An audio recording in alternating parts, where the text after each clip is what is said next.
Hello and welcome, everybody. It's time for another little non-duality chat. And today we're here with Tony. Hi. Hello. So nice to see you. You too.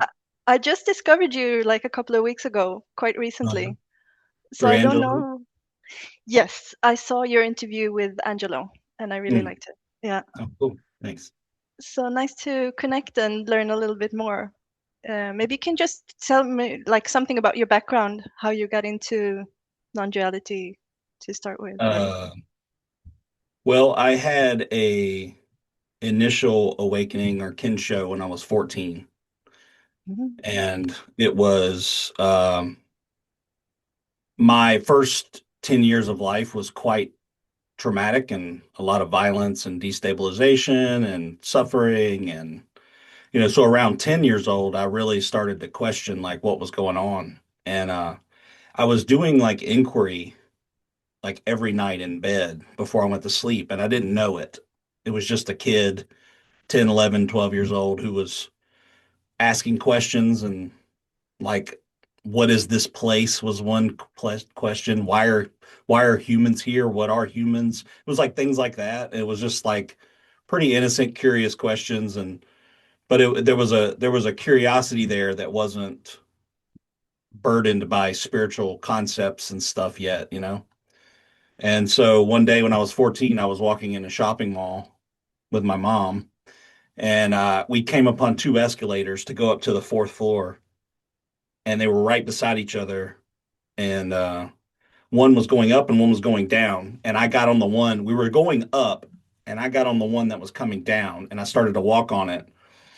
And right when I started to get on it, I noticed that it was the wrong one, and it's something happened there, and it just stopped my mind completely.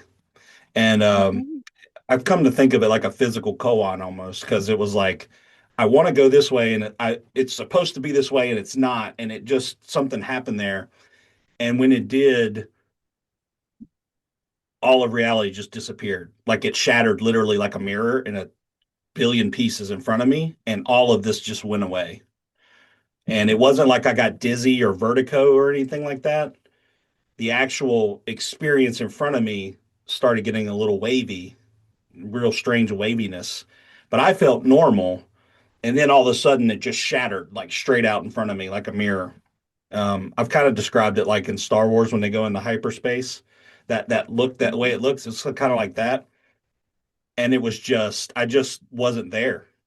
I was gone, and there was just this like overwhelming presence and expansion. And uh, I remember there was sort of like this swirling kind of thing, and it's like I knew that I was not me.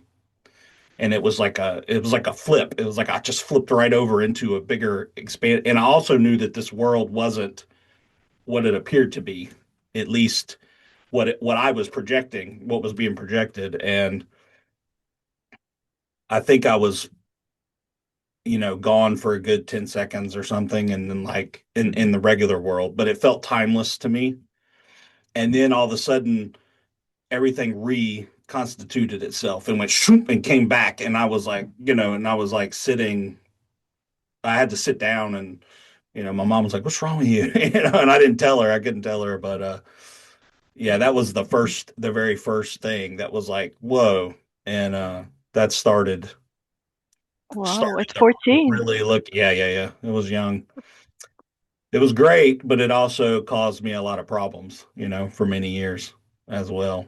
Because that's like the time in life when you're just starting high school and people are asking you, "What are you going to do with your life?" and da da da da da, and to have all that just ripped out from under you, it kind of gave me nothing matters kind of thing, or took away my will, a little bit of the personal will in a way. And so you can imagine trying to start your life and having that happen at the same time is a little rough. Wow, Yeah. intense. So it was like it didn't come back. It after that it was kind of gone, or I mean, that sense Uh, of well, that was sort of an experience, but the realization was that I was not what I thought I was.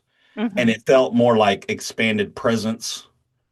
And so the experience came back to normal, and then I had it had an effect on me for sure, obviously, and it changed everything. But experience went back to normal, but that presence never, like I just knew the rest Mm. from then on that I wasn't what I thought I was, and neither was anyone else, and neither was this place what everyone thought it was.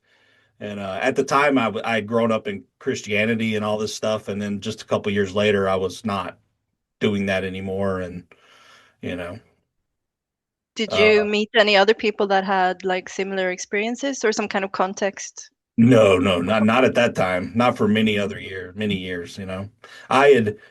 I grew up in martial arts, and I started when I was 7, and so I used to watch kung fu movies when I was a little kid, and they had like Zen type stuff about Hmm. training in your mind, and so I had a little bit of like, oh, that's cool, but I didn't really understand anything, obviously, and uh, but I was gravitated towards it, and But you yeah, didn't have anyone you could like talk to in your life no, or no, no, no, my family to this day doesn't know anything about this. I've oh never wow. spoken to them about it. Hmm. They don't know this side at all. My friends Oh, don't either. Like one but did friend they does. notice that you became different in some way or? Yeah, I became very different. Uh, I became because I had been so destabilized my whole life up until that point. Like from the age of birth to 10 years old, we moved 13 times. And Mm. I changed schools like 10 times in that time period. So every year I was starting a new school in a new place with new friends or not having friends, things like that. So right after this, I had just finally settled into one place, and I had like 3 or 4 friends who are still my friends to this day, actually. 3 or 4 friends that is in like middle school area, and then going into high school. Uh, I was very like kind of go along, get along because I was very shy and like introverted from that sort of life. And then after that happened, I became quite rebellious and very like, um, no, it's just like I'm not following orders anymore kind of way. It was just like, I don't know. It just shifted, it just shifted something, and seeing the dogmatic way that parents and Christianity would talk about things and stuff like that, it just got obliterated. And I just could Mm. not believe it. I just couldn't go along. So it created some problems in that way.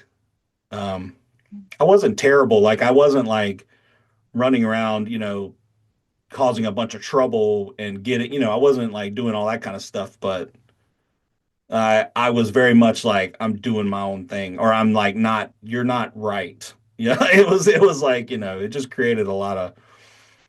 I didn't have a great relationship with them then anyway, so it was like Hmm. I just couldn't follow. I just couldn't follow orders basically. Hmm. And when did you then find like other like-minded people or how did that develop? Not for a very very long time. Hmm. I I remember I remember initially looking for answers, and one day I was in a bookstore, and I was actually just going to look at martial art magazines, and for some reason I literally gravitated right toward a, um, a shelf that I never been to, and the Conversation with God books were there, and the first one was out. The first one or two of them were out, and I just picked that up, and I started reading it, and I was like, wow, this is cool. It was for someone that age, it was like, oh, there's more. Like these are some answers that I thought were answers to my questions. And then I found the Seth books too. They were interesting books. And it wasn't so much that I believed that they were true, it was more just that they opened up my perception of what the world was. Because up until then, I had, Christianity, I had ideas about that. And, when you're young, you're not exposed to much. And, that could just kind of open me up to new ideas and beliefs. And then slowly I learned about other religions. And then I learned about spirituality and some new age stuff, which I didn't care for too much. Um, I've always been very pragmatic and grounded and like practical and like what works and what doesn't. I don't care much for the dogma of things and does it help or does it not help, which eventually turned into does it reduce my suffering and others or does it not? It's like that's what I care about. Um, so then that led into philosophy stuff, and then Jed McKenna was a big deal, but at a certain point. Um, but I had no help. I was very introverted, so I didn't join spiritual communities or go off on any kind of, go to an ashram or any. I was very conditioned to be introverted and a loner type. And finally, at a certain point, after I did go on some chat groups online, like Dharma Overground. That was a good place. And then finally, around 2016, I met a guy online who actually found me and was talking to me. I won't go into how it started, but we were in a group and he started talking. Well, he turned out to be a relatively well-known guy in this space back then. He had a website and everything, and he started helping me for 2.5 years. He helped me privately. And then after that, he kind of retired and kind of went about his own way and was like done doing that with people. And I was very grateful for that time. And then me and Angelo happened to be in a group as well, and I didn't know him, and we were just chatting, talking in the group, and he had just released his book, and he was putting some pages in there for people to review and just be like, "Oh, what do you think of this?" kind of thing. I don't know if he had released his book or was about to, and he just wanted some whatever. So we started talking a little bit and started talking privately, and then recording back to each other, and that's lasted for 7 years or so now, up until then, and the other guy's pointing and his pointings really honed me in to In what I what was way? doing. Like what or It's just my mind was kind of lost and not, I've told Angelo like after the first awakening, I knew I wasn't my thoughts, but thoughts felt like almost like a possession. It felt like that, like I could not unattach from them, even though I Mhm. knew that I wasn't them. It was a strange, it kind of threw me back into a witness type place. And Mhm. it felt like being attacked. Like my full interview with him really goes in depth in that, but I had a lot of because of the way I grew up, there was negativity and there was just like a conditioned pattern of negativity and I would say victimhood, but I wasn't outwardly a victim like you might think of people being victims, but inwardly I was tormenting myself. And there was like I've called it like I was wrestling with God. I was like I'm very I'm very authentic. I really want this. Why are you forsaking me? Is what it felt like. Why are you against me? Mhm. But what that Mhm. was the entire time was a thought that I was believing. But you Mhm. see how a thought and a belief can really put a lens over the way you view life. And so in my Zoom groups and the groups I have now and the people I talk to, I really emphasize and go in deep on beliefs and Mhm. because to me, beliefs and the view we have and the ultimate view of being a separate self is like a sort of like an energetic fascia that is over experience that it's not experience, but it changes your view of how experience is viewed. And they're like Yeah. conditioned patterns. And so like when I talk to people, I call it the algorithm instead of the ego, or I call the entire thing the algorithm, like all the beliefs, memories, thoughts, emotions that are showing up that appear to be a person, like the five aggregates in Buddhism. I call it the algorithm to like help people disengage from it gives it sort of an impersonal and that it's running by itself. Because to me, that is what it's like. It's conditioned patterns that are energetically linked and are running by themselves and the way I think Are you you think. still getting the same kind of thoughts, even if you don't buy into them now, or how is your relationship with your thoughts now? Occasionally, one funny example I give that wasn't funny back then was I used to be very suicidal at a certain point because I was just beating my head against the wall, and I was very like negative stuff was running my life, and I didn't know how to work with it. I tried therapy, and I was on some medications for a while, like Wellbutrin and stuff, and that didn't work for like 2 years, and I got off of those, and um, meditation was starting to help. Meditation helped the most for that, and finally just getting sick of myself and pulling apart my beliefs and my ideas. And that was hard. That was really hard to start doing because it's very tempting to just let the mind take back over. Um, Hmm. but I used to have suicidal thoughts, and one of them was, you should just kill yourself. It was a thought like that. Like, it's never going to get any better. You should just kill yourself. That was the thought that was running.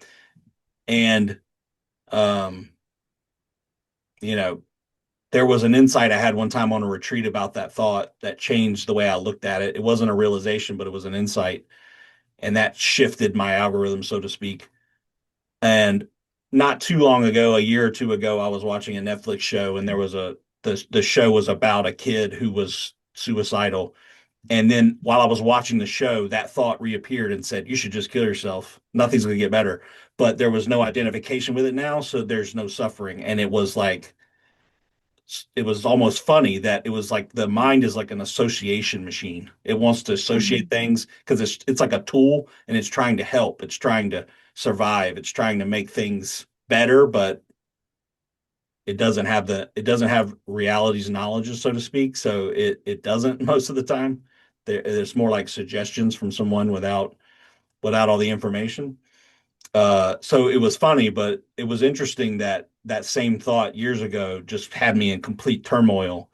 And then when I saw it a couple years ago when I was watching that show, it was so obviously conditioned and impersonal and associative, and it did not Hmm. have a suffering effect. Um, so that was pretty interesting. But do you think there comes a point where the thought wouldn't even show, like now, would the thought show up now? It Or does, like like I haven't had that thought in a long time. Yeah, it no? was just because I was watching, and before that show, it wasn't there for a long time, which made it kind of funny because it hadn't shown up in a while. Um, yeah, yeah, like it doesn't. Nowadays, I'll have many minutes where thoughts don't formulate at all, like not no thoughts. And then Hmm. I'll have like the tool thoughts, like I call them, where like, oh, I need to be at this Zoom at 10 o'clock, that'll pop Hmm. up and stuff like that. But it's also sometimes the patterns still try to formulate in certain ways, but they're not believed, and that makes all the difference. When you're not identified with them, it doesn't matter what they're doing. No, exactly. It's Yeah. just running by itself. But you said before to do things that help or doesn't help. You still feel like we can do something, or like the Well, agency and all this. like I know the radical non-duality way of like there's nothing to do, there's no one to do it. I think at a certain point, someone can hear that in a certain way at a certain time and they need it, and it can really shift something or decrease the seeking or whatever. But I think for the most part, I think it's sort of wishful thinking and it's bypassing. And it's like the mind is powerful and the conditioned patterns and grooves are powerful. And I don't think seeing that once, there can Mm, certainly be a shift, like an awakening shift, but the real work is really starts after that. It's like mm, I think there's a sort of an immature view, like Buddhists would call it, of the awakening will I will transcend everything and I will be perfect or I will not ever have any problems or nothing will. It's like no, it's like the work is still there, the shadow work or just insight work still needs to be done. And when I work with people, I make that pretty clear, and the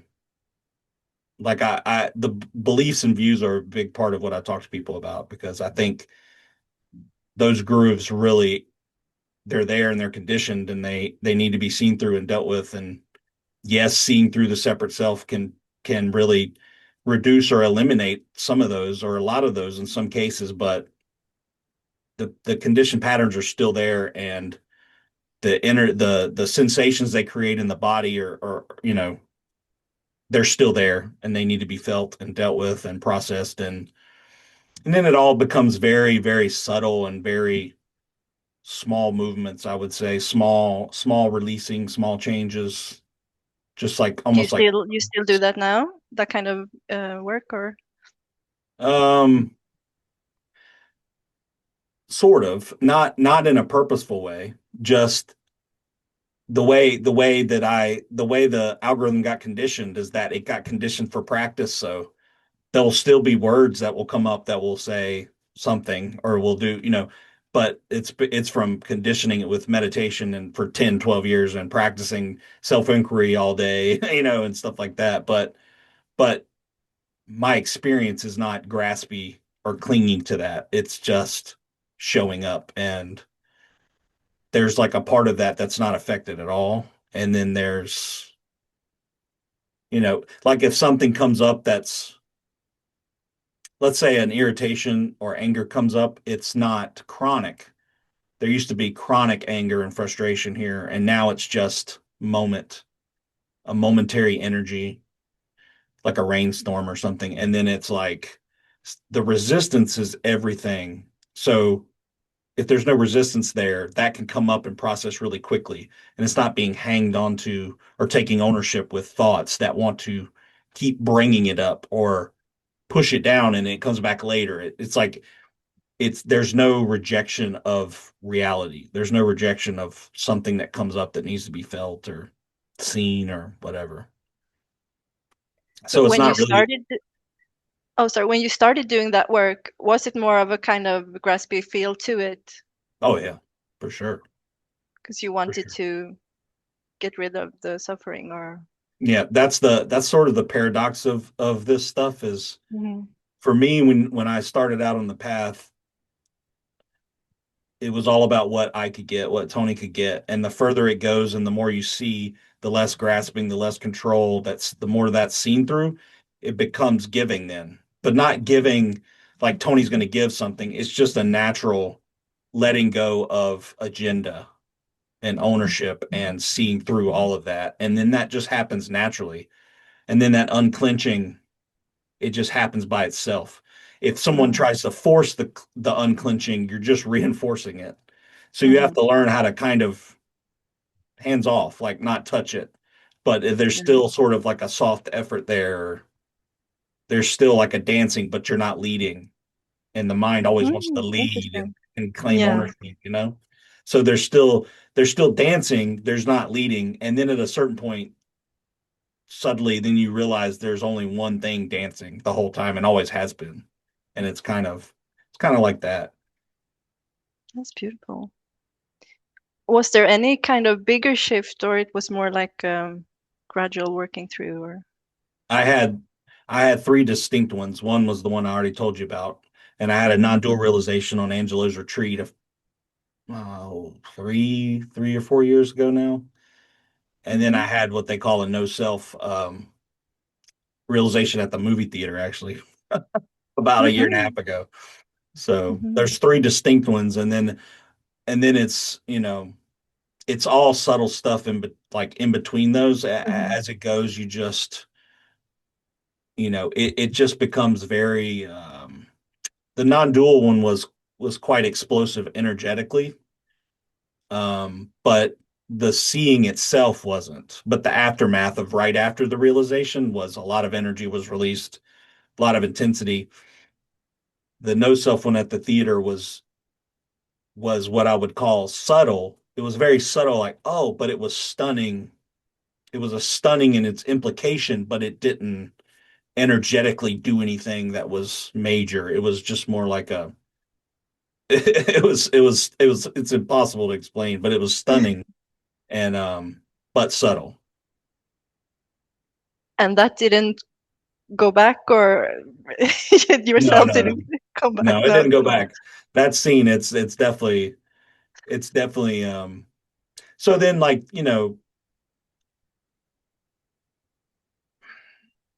it's like the characteristics of the character after that still appear because they're Hmm. conditioned patterns. But seeing through that, it just changes the entire relationship in that way. And you know,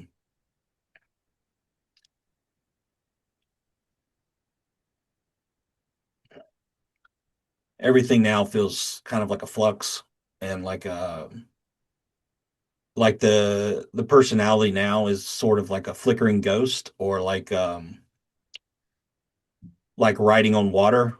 It's like it appears and you write something in the water and you're appearing, but as it's appearing, it's disappearing. There's nothing to Hmm. hold on to. And that's seen directly at there's nothing to hold on to. It's been seen that. So that changes the so-called relationship with it. It's like it doesn't it's a total change in perception of how it's seen. So it changes how everything's related to as well. Um, So it's very flexible. It's like a flexible pattern and not a solid separate thing. But it's like I don't say that it's completely empty or not there because to me that's it's like either I have a self feels like an extreme view and I don't have there is no self feels like an extreme view. And there's sort of like it's like when you have the realization, it's like, oh, there's no separate self. It's like very clearly seen no self. But then there's like a sort of relaxing into non-conceptuality of, well, neither one is, they're both kind of extreme views. And what's happening is it is appearing, it is in the world, but it is a sense, but it's not, it's a pattern, but it's not a solid individual there, you know? But is Sometimes it like a solid pattern then? Or I mean, can you even speak about the algorithm? Because well, if if it's it's not like a fixed writing, thing. you can because it's an appearance of conditions.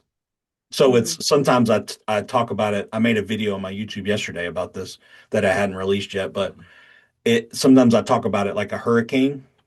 So like a hurricane, like Hurricane Andrew. So Andrew is a designation, it's a name. But if you look at the hurricane itself as a form, it's a bunch of conditions that come together to make it.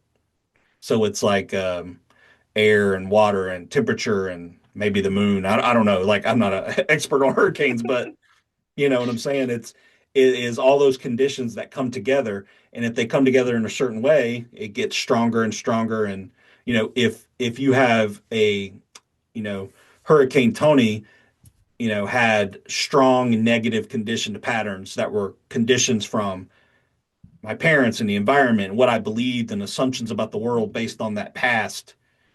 And so that solidified, it felt solidified, but it never was. It was conditions that keep refreshing because the same beliefs and thoughts are being believed. So someone who has an extreme pattern like that maybe end up being a category 5 hurricane. It might be something like a bomber or a school shooter, something that they're just really, or Hitler, like really deluded in their beliefs and it's really solidified. And then as you do this work and the conditions change, maybe your activity calms down. Maybe you become a tropical storm sometimes, or like sunny day. It's like there's no place where you stay sunny all the time. It's a flux, but when you see through these patterns, you see them for what they are, then it's not likely you're going to the category 3, 4, and 5. The reactivity calms you know, and then if something does come up that feels strong, now you're not in resistance. There's not grasping, there's not controlling. So you accept it. So since you accept it, that sandpapery reactive way doesn't go back that direction because it doesn't build those conditions. So the personality to me is like that. It's like a refreshing condition that's appearing over and over again. And then when I work with people with beliefs and stuff, it's like I always talk about clear seeing, not doing. So I say doing is seeking and seeing is finding. If you're always in the view of doing, of like I'm going to sit down today with an expectation to meditate and then I'm going to have an experience. Well, your view before you even start is that you're the person doing this, something's going to happen. And that keeps you in that seeking loop, that trap in your mind. So then, like, the whole path is kind of a thought. And waking up out of that is realizing that path is a thought. So it's Mm. paradoxically like enlightenment is realizing there's no enlightenment in that way. It's like you're just like it was an idea, and the Mm. seeing is you're kind of just backing out of conceptuality. And then when you're sort of like this, you're kind of you don't need. I used to really want to know. Like that was like a big thing that caused suffering for me was like I want to know what this is. I want to see behind the curtain. I want to know. I want to know what reality is. I want to put it in my pocket. And that caused a lot of suffering because you're just not going to do that.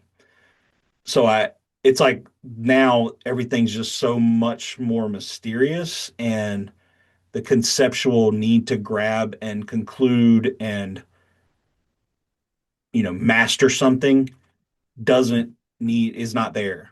And that's so much less grasping and contraction. And, um, in some way it's everything's paradoxical, but it's like the without needing to control and the relaxing of control, it's sort of like not that you're in control, but there's just a you're not opposed to life, so you're kind of there and you're just in immediacy. And um, one of my favorite quotes about enlightenment is Anthony DeMello. Enlightenment is absolute cooperation with the inevitable. It's like there's no resistance there. There's just no resistance there, and it kind of feels like that. And if resistance of some kind pops up, or an old pattern might come back up, or an old emotion that I didn't realize, it's like there's no fear of dealing with it. It doesn't need to be pushed away now. So it's just not made a problem. So it's just acceptance of what is in a way, and it's like, oh, it'll be dealt with, or it'll be felt, and it can stay as long as it wants to stay. And it's like when you don't want something to stay and you're pushing on it, it's staying because you've got the glue and like the contract. And it's like, but if you don't care about how long something stays, then it's like, all right, I'll say hey, and then I'll leave. It's like it doesn't. You're allowing its place to be, and then it's fine to go. So what's the role of seeing? You mentioned seeing. Um, so when I talk to people about the algorithm, I say that is in a way it's like separating, but I don't mean for it to because we have to use words. But it's like I'll say there's the conditioned patterns, and then there's seeing or empty looking. And I would say the empty looking when you see is not from the person when you're working on beliefs and the big belief. And so what I noticed in my life is when something changes, when something is ever shifted or changed, it's when I was not involved and there was just seeing. So it's like the mind sort of, when you're not involved in the thought reflection, if you can sort of step out of that, which is these are bad words to use as a for trying to describe something, but if you can sort of step out of your process and see the processes, there that can create sort of a witness thing. But the seeing when it's clear is what's a fast way I could say this? When you first start working on your stuff, there could be an oscillation far away of like reactivity, and then you think about it later and you're like, ah, why did I do that? That's like a conditioned pattern that's running that you're not noticing, that you haven't seen. But when you start to get closer and you start really have the resolve to see your suffering and what's the cause of it, and you start looking at your algorithm carefully, time can sort of appear to slow down, or you could say there's space created to see. It's like a meta awareness to see the processes. And then I would say a realization would be stepping completely out of time and seeing that's not what you are. So it's sort of like seeing from reality's eyes. But reality is like there's an implication like reality is some greater thing that's seeing down. It's not like that, but using words is tough. But it's sort of like centerless, timeless seeing. Um, And the people I worked with, it seems to really help them see it that way and to depersonalize the algorithm a little bit to take some of the heat off of emotions and judgments and impatience and all of that. And that's just kind of how I do it. And but I seeing does not the seeing is not from the personal view of the thought. It is outside of thought. And then when there's true centerless, timeless seeing, there's no separation. There's no like a person or a witness. It's collapsing the witness and just being this. That part of it is pretty impossible to describe. Mm. Yeah. Mhm. Yeah, because it does sound a little bit like separation, like if you're looking at something, like. Yeah. And that, I mean, the witness can be certainly part of that. Like you can be placed there. Some people say I'm formless awareness or, that's grabbing onto a concept. So, like early Buddhist teachings, like the Buddha was kind of negating things. He would say, "Are you this? Are you that?" And they go, "No." And it's sort of like backing out of conclusions. And then when you back out of conclusions, there's a freedom there that doesn't need another conclusion. You don't need to settle on the philosophical questions of is there free will or is there determinism, or it's sort of like any grabbing onto that to control it is conceptuality, and you kind of back out of that. And then like when Dzogchen came along later, there was like they started calling it Rigpa because it was sort of like a knowingness that was not a part of that consciousness of seeing. It was before, but they didn't really have a word. So they started calling it Rigpa, and that can be. It's kind of debated whether that's a good idea in Buddhist communities. I think to like use that or not, but then some argue that it is necessary because it's a different type of knowing. It's not a conceptual mind identified knowing. It's a direct seeing, direct knowing. So everything I talk about with my stuff is I try to just be very practical and just talk about my direct experience without getting into a lot of spiritual ideas because I'm not spiritual. It's like I said towards the beginning, it's all pragmatic for me. It's like, is it helping you relieve your suffering and not making other people suffer, or is it not? So it's like to me, it's just like that's what works, and I don't try to talk about metaphysical lofty ideas and make a conclusion about there's only consciousness and nothing else, or the other way that the brain is where consciousness originates. It's like to me, it's just not important. I just rather would stay out of conceptuality and just meet the moment, like in immediacy in the moment as it's coming up. And to get out of alignment with that now feels almost like touching a hot burning stove. It's like, ooh, that's not good. Don't do that. It's kind of like that. Does it happen that you almost go there or that you get that sensation? No, not really. I just kind of describe it that way. It's like I Mhm. know that being out of alignment with that is it doesn't actually hurt, but I just kind of know like it just doesn't it just doesn't do any good. It's like a knowing there and it just doesn't. I can still I had a really strong habit when I was a kid because of trauma of going into my mind and creating imaginings, and I really love movies. So when I was a kid, I just watched movies a lot, and so I've developed a trauma related habit of creating worlds, and then that habit stayed with me even after I dealt with the trauma. It's just a habit of like shoom, going into the loops of imaginings. So occasionally, sometimes now I can get caught in a thought or an imagining, but mostly I stay right here. It's like the difference is like insanely different than the way it used to be. But now if that happens, it's just that's a reality appearing too. It's not a big deal because there's not a contractual grab or ownership of it. It's just like, oh, okay. And then I'll come back. But it's not like a what I'd call a thought loop. It's not saying anything about reality. It's just kind of an enjoying a visualization or something like that. And so I can still get caught thinking sometimes, like, but I don't believe it. It's like the identification is the key part of it that Mhm. that makes it not suffering. Mhm. Yeah. Okay, maybe that's a good place to end. Okay. Good, good end point. So you're working with people now, Yeah. one-on-one, Um, or you do groups, or what do you do? yeah, I do a few different things. I do one-on-ones,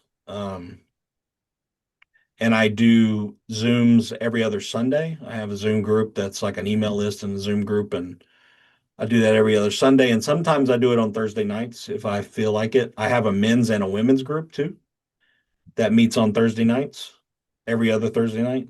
Um, I have a facilitator friend for the women that has had an awakening, and she's really good. And then I do the men's group, and then those same men's and women's groups are part of the open Zoom.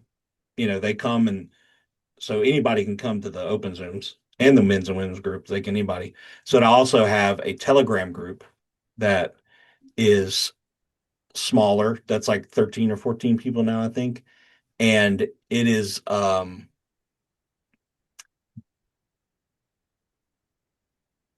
it's kind of born of people messaging me and saying they really wanted to work on this stuff more intensely and really have the resolve to see. And it's a daily, like we talk daily. Like it's like I put recordings in there.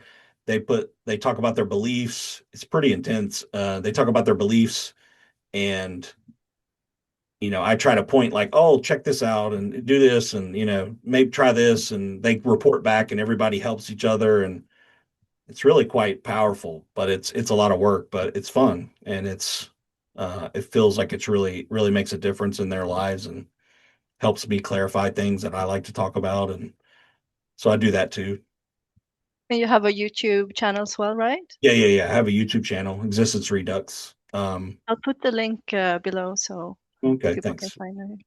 Yeah, I got um, I don't know, maybe 50 videos on there now. Yeah, yeah. So you're working with this full time, or like it's your Well, I focus? own a mental health practice as well Hmm. already, so I've been doing that for a long time. But this is sort of it's almost like a hobby, for helping the people. It's kind of like a hobby, but I love talking about this stuff, so it feels good to me. And um, the Zooms are donation based, and the Telegram is it's more intensive. It's like my main thing. And they pay me to do that weekly, and then we just work together, and it's sort of how I do it. It's just like a hobby and a calling, not a calling, but I don't want to make it sound self-important, but it's just, for a couple years, Angela was like, "Oh, you should do a YouTube channel. You should do stuff." And I was like, "No, no, no." It's like the introversion part of the personality, but after the non-dual Hmm. thing realization, that really started to change. It started to be like, oh, this is a view. I can be Hmm. introverted Interesting. sometimes, and sometimes I'm extroverted. It doesn't have to be a limited, Oh, that's but cool. for myself, it's the last 2 or 3 years since the non-dual thing really opened up what I believe too, as well as what can be done or what I should do. And Angela asked me to come to retreats, and I'm doing Q&As at his retreats. He asked me to do that, and he's like, "Hey, we're going to do a panel with 5 of us, and we're going to talk about that." I'm like, "Oh, it's sort of like, oh, yeah." So it's like learning how to deal with that energy and that grew. It's like a belief as well, Right. it's a So you don't pattern. identify as an introvert anymore? No, I don't. No. I don't like. That's a conclusion, right? It's like I'm Right. an introvert. That's who I am. That's an Yeah. identity, and think about how limiting that can be with what Mm. you can see and talk to. And so for me to Mm. step out into stuff like that is it's hard. It was hard. It was like, oh, I got to Of feel course, this. I you have got to, to I got to like work stretch with your this. limits a little bit. Yeah. Yeah, I got to work with this. So it's like not an, it's an identity that wants to show up that I know isn't true. So Hmm. how can I step into it and Oh, just that's see what great. It happens? feels very expensive when you talk about it like that. You don't have to Yeah. be stuck, under any labels. That's what conceptuality does, right? Yeah. Conceptuality It closes down limits you. Yeah. reality Yeah. and closes down reality into a certain framework, and you live from that view, that framework. That's why I like talking about views and beliefs, because I think Mhm. it's like like you could say consciousness is unlimited or unconditioned or unborn, and then the conditioned part of it is how it is arranged. That's the algorithm, but that algorithm can be changed If you see clearly enough how it's making you suffer, and there's no doing in that at all, it's seeing. It's like, oh, and the mind that sees very clearly the suffering that that it's causing, that it's really resolved to see, it will change itself. The landscape changes itself. There's no person Mhm. there that needs to make something happen. Right. That's kind of how Oh, I I look love at it. that. That's how I That's look at it. perfect. Yeah. Yeah. Thank you so much. So nice You're to welcome. connect with you, Tony. You too. All Nice to meet you. all the best. I will see you around on the interwebs. Okay. I'll be around. Take care. Much love. Bye Okay. bye. Okay. See you.